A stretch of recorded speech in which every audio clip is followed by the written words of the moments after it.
Everyone, मैं पंकज सिंह और मैं आप सभी का स्वागत करता हूं अपने इस YouTube चैनल पे। आज हम बिजनेस स्टडी क्लास 12 का चैप्टर नंबर 4 पढ़ने जा रहे हैं, प्लानिंग। और इसमें आज जो टॉपिक हम कवर करेंगे वो है limitation of planning and planning process. इससे पहले की वीडियो में मैंने आपको प्लानिंग का मीनिंग, प्लानिंग की इंपॉर्टेंस और प्लानिंग के फीचर, नेचर या कैरेक्टरिस्टिक के बारे में पढ़ाया था।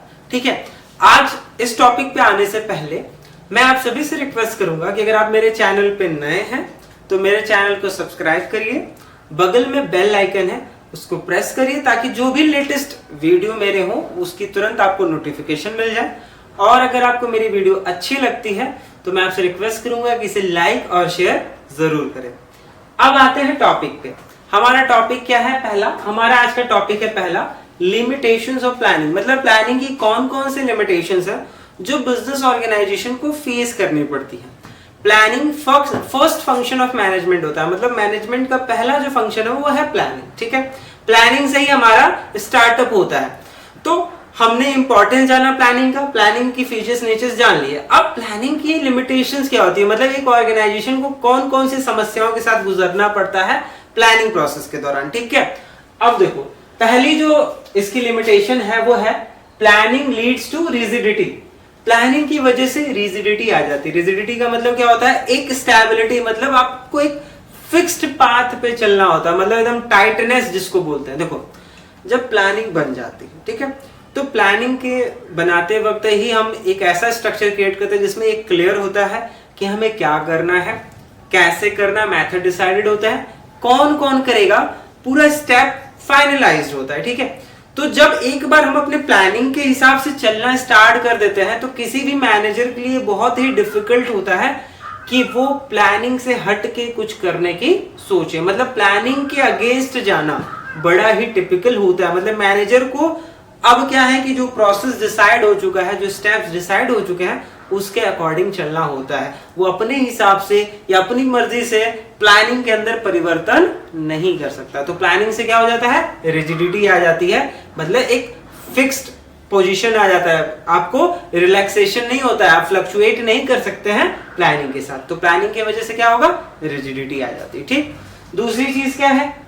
प्लानिंग में not work in dynamic environment. देखो प्लानिंग जब बनता है, जब हम प्लान करते हैं, तभी मैंने आपको वहां बताया था कि अनसर्टेनिटीज को ध्यान में रख के प्लानिंग की जाती है। मतलब भविष्य में क्या हो सकता है, कौन कौन सी इन्वायरमेंटल फैक्टर्स है जो अगर चेंज होते हैं तो हम प्लानिंग में क्या मॉडिफिकेशंस करेंगे ताकि हम उस डायनेमिक इन्वायरमेंट में एडजस्ट कर सके। प्लानिंग करते वक्त ये होता है, लेकिन इतना करने के बाद भी अगर जो environmental factor, external environmental factors हैं वो बहुत ही ज्यादा फ्लेक्सिबल हो, मतलब रैपिडली चेंज हो, तुरंत चेंज हो, छोटे छोटे इंटरवल्स पे चेंज हो, तो हमारा प्लान फेल हो सकता है। ठीक है, जैसे आप ले लो एग्जांपल कोरोना का। ठीक है, अब कोरोना एक लेटेस्ट हमारा एग्जांपल है, नेचुरल कैलेमिटी भी कह सकते हो और पॉलिटिकल भी इन्वायरमेंट का पार्ट है। क्यों? देखो वो तो नेचुरल है, कोरोना फैल रहा है, लेकिन जो डिसीजंस गवर्नमेंट ले रहा है वो पॉलिटिकल इन्वायरमेंट का है। अब पहले क्या था कि कोरोना के लिए ये हुआ कि एक दिन का लॉकडाउन होगा पूरे देश में, तो बिजनेस ऑर्गेनाइजेशंस ने प्लान किया कि चलो एक दिन का लॉकडाउन होगा, उसके अगले दिन से काम कैसे करेंगे। ठीक, प्लानिंग। लेकिन फिर आता है गवर्नमेंट का कि नहीं, अब 21 दिन का लॉकडाउन होगा पूरे देश में। चलो भाई, बिजनेस ने उस हिसाब से भी अपने आप को सेटअप कर लिया कि अब हम 21 दिन के बाद अपने ऑर्गेनाइजेशंस को कैसे लीड करेंगे। तब तक फिर आता है कि नहीं, अब 17 दिन का, फिर अब आया कि 14 दिन का। मतलब अब हमें क्लियर ही नहीं है कि ये जो हमारा लॉकडाउन का सिचुएशन है ये कब रिलीफ होगा, कब हम लॉकडाउन से बाहर जाएंगे और हम कैसे फंक्शन करेंगे। तो हमारी सारी प्लानिंग, जो ऑर्गेनाइजेशन की सारी प्लानिंग थी वो क्या होगी? धराशायी होगी। हम बिल्कुल मतलब हमने ये तैयारी की थी कि अगर कोई फैक्टर चेंज होता है, कोई फोर्स की वजह से ऑर्गेनाइजेशन प्रभावित होता है तो हम ये करेंगे, लेकिन किसी ने ऐसा एक्सपेक्टेशन नहीं किया था कि इस तरीके की सिचुएशन आ जाएगी। तो जब बिजनेस एनवायरनमेंट काफी डायनामिक होता है, बहुत रैपिड चेंजेस होते हैं, तब हमारा प्लान फेल हो सकता है। ये दूसरी लिमिटेशन है प्लानिंग की। तीसरी क्या है? It reduces creativity. अब देखो कई बार क्या होता है ना, जब मैं बोलता हूं कि प्लानिंग जो है, ये लिमिटेशन है प्लानिंग की, कि प्लानिंग से हमारी क्रिएटिविटी कम हो जाती है, तो अक्सर कुछ अच्छे बच्चे जो तुरंत क्वेश्चन पुट अप कर देते हैं कि सर अभी तो आपने जब नेचर फीचर पढ़ाया था तो वहां आपने बताया था कि प्लानिंग जो है आपके इनोवेशन को क्रिएट करती है, क्रिएटिविटी को क्रिएट करती है, तब तक ये कहां से क्रिएटिविटी को रिड्यूस करती है। अब देखो यहां ऐसे समझो, जब प्लान बन रहा होता है, मतलब जब प्लान बन रहा होता है, मतलब सपोज करो प्लान एक घर बनाने का किया जाए।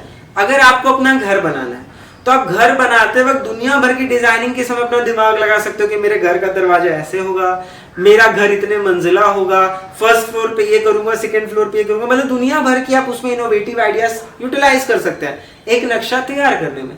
लेकिन नक्शा फाइनल होते ही जब घर बनना स्टार्ट हो जाता है और आधा काम लगभग हो चुका होता है, तब आप जो उसमें क्रिएटिविटी नहीं लगा सकते। क्या होगा कि आधा घर बन चुका है तो जो प्लान के हिसाब से चल रहा था उसी को अब आपको फॉलो करना मजबूरी है, नहीं तो बीच में आप क्रिएटिविटी लगाएंगे तो हो सकता है कि पूरा का पूरा प्लान या पूरी की पूरी जो स्ट्रक्चर है वो फेल हो जाए। तो बीच में क्रिएटिविटी नहीं लगा सकते। तो जब एक बार प्लान बनता है तो आप खूब क्रिएटिविटी इनोवेशन लगाओ, लेकिन जब एक बार प्लान बन गया और वो फॉलो होने लगता है तो आप उसमें कोई भी क्रिएटिविटी नहीं लगा सकते। तो मैनेजर क्या करता है कि जो प्लान के प्रोसेसेस डिसाइड हो चुके हैं, जो स्टेप्स डिसाइड हो चुके हैं, जो मेथड डिसाइड हो चुका है, वो उसी को फॉलो करता है। उसमें वो कुछ भी इनोवेटिव करने की कोशिश नहीं करता है, क्योंकि ये पॉसिबल नहीं होता है। ये बहुत ही डिफिकल्ट वर्क होता है कि आप उसमें कुछ नए चेंजेस कर सको। तो इससे क्या होता है कि अब आपकी क्रिएटिविटी खत्म हो गई। जो स्टेप्स बने हैं, जो प्रोसेस बने हैं, जो मेथड डिसाइडेड है, आपको वही करना है। अगला क्या है, प्लानिंग इन्वॉल्व ह्यूज कॉस्ट। देखो अब प्लानिंग में बड़ा एक्स्ट्रा खर्चा आता है, बहुत पैसा लगता है। आपको अभी पैसा क्या, हम तो जब चाहते हैं बैठे बैठे सोच लेते हैं कि मैं मूवी देखने जाऊंगा, मैं टाटा सफारी खरीदने वाला हूं, मैं स्विट्जरलैंड घूमने वाला हूं, प्लानिंग कर तो रहा हूं दुनिया भर का, कहां पैसा लग रहा है।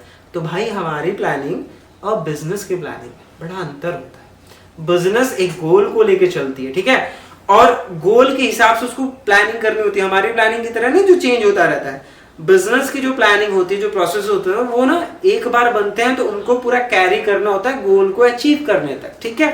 तो अब जो प्लानिंग बनती है वो कोई ऐसे वैसे नहीं बनाता, हमारे जैसे लोग नहीं बना देते। प्लानिंग करते हैं एक्सपर्ट्स की, ठीक है, एक्सपर्ट्स हायर किए जाते हैं जिनके पास नॉलेज होती है, वो प्लान करते हैं। अब एक्सपर्ट्स आएंगे तो उनका खर्चा। दूसरी बात, प्लानिंग करते वक्त दुनिया भर के जो है इन्वायरमेंटल फैक्टर्स को कंसीडर किया जाता है, पास्ट एक्सपीरियंसेस को कंसीडर किया जाता है, फ्यूचर में क्या हो सकता है, मतलब बहुत सारा डाटा कलेक्ट किया जाता है, उसके बेसिस पे प्लानिंग बनती है। तो ये सब करने में बहुत ज्यादा खर्चा आता है। तो बिजनेस प्लानिंग में क्या है, ऑर्गेनाइजेशन प्लानिंग में क्या है कि ये बड़ा ही खर्चीला होता है। पांचवा क्या है, इट इज टाइम कंज्यूमिंग। अब जैसे मैंने बताया कि इसमें एक्सपर्ट्स चाहिए होते हैं, बहुत सारा डाटा चाहिए होता है, बहुत सारी इंफॉर्मेशन चाहिए होती है। तो ये एक दिन या 10 दिन या एक महीने का काम नहीं होता है, इसके लिए काफी टाइम लगता है, वर्क एनालिसिस किया जाता है, बहुत सारे रिसर्च पेपर्स लिए जाते हैं, पास्ट एक्सपीरियंसेस को यूज किया जाता है। तो इन सब में काफी समय लगता है। तो प्लानिंग की जो प्रक्रिया है ये काफी लेंदी प्रक्रिया है, जिससे बहुत समय लगता है। तो प्लानिंग की वजह से समय बहुत ज्यादा कंज्यूम होता है बिजनेस का। अब क्या है last topic, planning does not give guarantee success. अब देखो सबसे बड़ी लिमिटेशन ये है कि प्लानिंग कभी भी ये नहीं कहती कि तुम अगर मुझे फॉलो करते हो तो तुम सक्सेसफुल हो ही जाओगे, गारंटी नहीं है। जैसे सपोज करो आपने प्लानिंग कर लिया कि आप 6 घंटे पढ़ के 90% स्कोर करोगे, और आपने अपनी पूरी स्टडी को उस हिसाब से डिसाइड कर लिया, सारी स्ट्रैटेजी बना ली, सब कुछ कर लिया, लेकिन क्या ये गारंटी कि 6 घंटे पढ़ के आप 90% पा ही जाओगे? मे भी हो सकता है ज्यादा पा जाओ, या हो सकता है कि 80-85 में ही रह जाओ। तो प्लानिंग जो है हम एक गोल को अचीव करने के लिए करते तो हैं, उसके हिसाब से हम चलते तो हैं, लेकिन एक्चुअली में वो गोल मिलेगा या नहीं मिलेगा ये कभी भी गारंटी नहीं होती है प्लानिंग में। तो ये भी एक बहुत बड़ी लिमिटेशन है प्लानिंग की। अब जो हमारा अगला टॉपिक है वो है प्लानिंग प्रोसेस, ठीक है, मतलब प्लानिंग जो की जाती है उसमें कौन कौन से स्टेप्स होते हैं, ठीक है। प्लानिंग करने के जो स्टेप्स होते हैं उन्हीं को हम बोलते हैं प्लानिंग प्रोसेस। मतलब एक मैनेजर कौन कौन से स्टेप्स लेता है फाइनली एक प्लान प्रिपेयर करने में, ठीक है, उन्हीं को हम बोलते हैं प्लानिंग प्रोसेस। जो पहला स्टेप है इसमें वो है सेटिंग अप ऑफ ऑब्जेक्टिव। सबसे पहले क्या किया जाता है कि ऑब्जेक्टिव होना चाहिए। जब तक आपके पास कोई गोल नहीं है आप प्लान नहीं कर सकते। जैसे ऐसे स्टूडेंट, अगर आपको 90% स्कोर करना है, ठीक है, तो आप उसके हिसाब से प्लान बना सकते हो कि नहीं मुझे इतने घंटे पढ़ना है, इतने घंटे टीवी देखना है, इतने घंटे खेलना है, एक क्लियर कट प्लान बनेगा, ठीक है। या फिर आपको जो भी स्कोर करना है 40% 50%, तो आप उसके हिसाब से प्लान कर सकते हो। लेकिन सपोज करो आपको पता ही नहीं कि आपको स्कोर कितना करना है, आपको पता ही नहीं कि आपको सिर्फ पास होना है या आपको टॉप करना है, क्या आप प्लान बना सकते हो कि मुझे कितने देर पढ़ना चाहिए और कितने दिन खेलना चाहिए? बिल्कुल नहीं, क्योंकि ये तभी क्लियर होगा कि कितना वक्त पढ़ाई पे देना है, कितना वक्त खेलने पे देना है, जब आपका ऑब्जेक्टिव क्लियर होगा। तो उसी तरह ऑर्गेनाइजेशन को सबसे पहले क्या क्लियर करना होता है? अपना ऑब्जेक्टिव, कि उनका इस साल का टारगेट, उनका गोल क्या होगा। तो प्लानिंग का पहला स्टेप है कि जो टॉप लेवल मैनेजमेंट होता है वो ये डिसाइड करता है कि उनका इस साल का गोल क्या रहेगा, उनके ऑब्जेक्टिव्स क्या रहेंगे। तो पहला स्टेप है कि आप ऑब्जेक्टिव अपना डिसाइड करो, ठीक। फिर दूसरे नंबर पे क्या है? Developing of premises. Developing of premises का मतलब क्या है? फ्यूचर से रिलेटेड एजम्पशंस, ठीक है, कि भविष्य में क्या हो सकता है। जैसा मैंने बताया ना कि प्लानिंग जब भी की जाती है ना, तो हमारे जितने भी एक्सटर्नल फैक्टर्स हैं ना, उनको ध्यान में रख के किया जाता है कि हो सकता है कि इनके अंदर कोई परिवर्तन हो, चाहे वो लीगल हो, पॉलिटिकल हो, इकोनॉमिकल फोर्सेस हैं, हो सकता है कि उनके अंदर चेंजेस आए, तो उन चेंजेस के अकॉर्डिंग हम अपने बिजनेस को कैसे एडजस्ट करेंगे। तो एजम्पशंस किया जाता है कि ऐसा हो सकता है तो हमें क्या करना चाहिए। तो एजम्पशंस के बेसिस पे ही प्लान को तैयार किया जाता है कि भविष्य में हमें किसी भी टिपिकल सिचुएशन को फेस ना करना पड़े। अगर कोई ऐसा सिचुएशन आता भी है तो हम इजीली अपने ऑर्गेनाइजेशन को उसके अकॉर्डिंग एडजस्ट कर सके।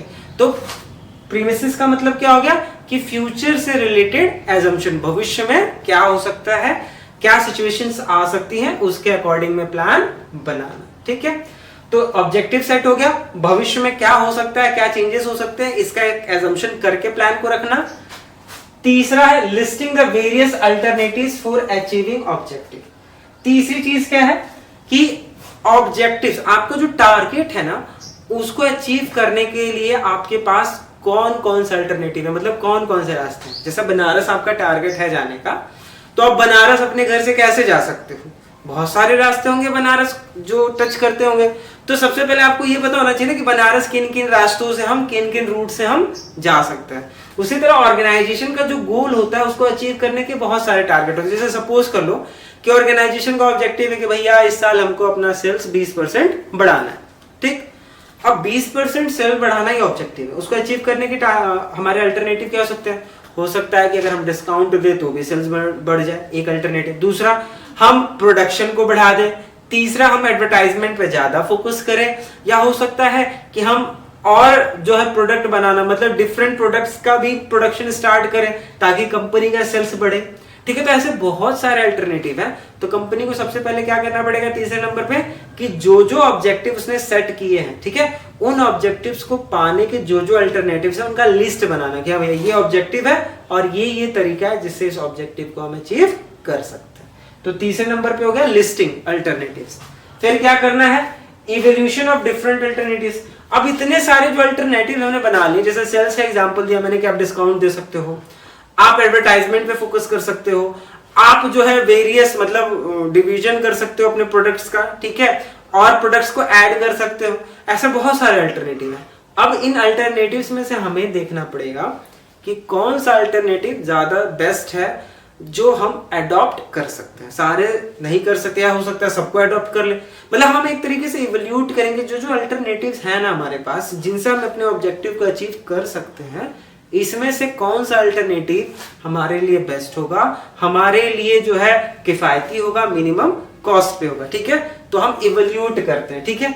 अब इवोल्यूट कर लिया तो पांचवें नंबर पे क्या करोगे? Selecting an alternative. जब हमने सारे अल्टरनेटिव्स को कंपेयर कर लिया, उनके क्या पॉजिटिव इंपैक्ट्स हैं, क्या नेगेटिव इंपैक्ट्स हैं, कौन हमारे लिए सुटेबल होगा, किससे हम अपने कॉस्ट को मिनिमाइज कर सकते हैं, जब सब कर लेते हैं तो पांचवें नंबर पे क्या करेंगे? Selecting an alternative. जो अल्टरनेटिव हमारे लिए बेस्ट है, वो एक अल्टरनेटिव भी हो सकता है, वो दो भी हो सकते हैं, तो वो डिपेंड करता है कंपनी के ऊपर। तो जो सबसे बेस्ट अल्टरनेटिव होगा कंपनी उसको क्या करती है? सेलेक्ट करती है, ठीक। अब छठवें नंबर पे क्या करना है? Implementing the plan.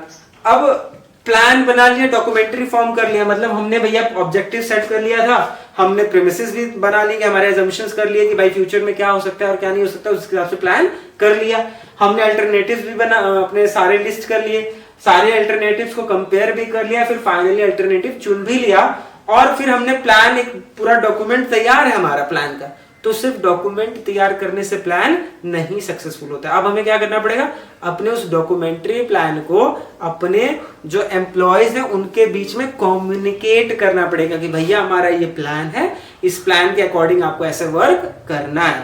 तो वो क्या है, इम्प्लीमेंटिंग द प्लान। हम अपने वर्कर्स को, अपने एम्प्लॉयज को, सबको अपने प्लान्स के बारे में बताते हैं, हम उनको क्लियर करते हैं कि आपको ऐसे वर्क करना है, इसी को हम बोलते हैं इम्प्लीमेंटिंग द प्लान। और लास्टली क्या आता है, फॉलो अप। फॉलो अप का मतलब देखो, प्लान बता देने से प्लान सक्सेसफुल नहीं हो जाता। मतलब हमने वर्कर्स को बता दिया कि उनको काम कैसे करना है, इसका मतलब ये नहीं कि प्लान वर्क करने लगेगा। अब मैनेजर की जिम्मेदारी क्या होती है कि वो रेगुलर चेक करता रहे कि जो प्लान डिसाइड किया गया है उस प्लान के अकॉर्डिंग में काम हो रहा है या नहीं हो रहा है। मतलब जो चीजें सेट है, जो टारगेट डिसाइड है, मतलब जो एक्चुअली परफॉर्मेंस हो रहा है उसके अकॉर्डिंग में प्लान परफॉर्मेंस है या नहीं है, इसी को चेक करने को हम क्या बोलते हैं, फॉलो अप।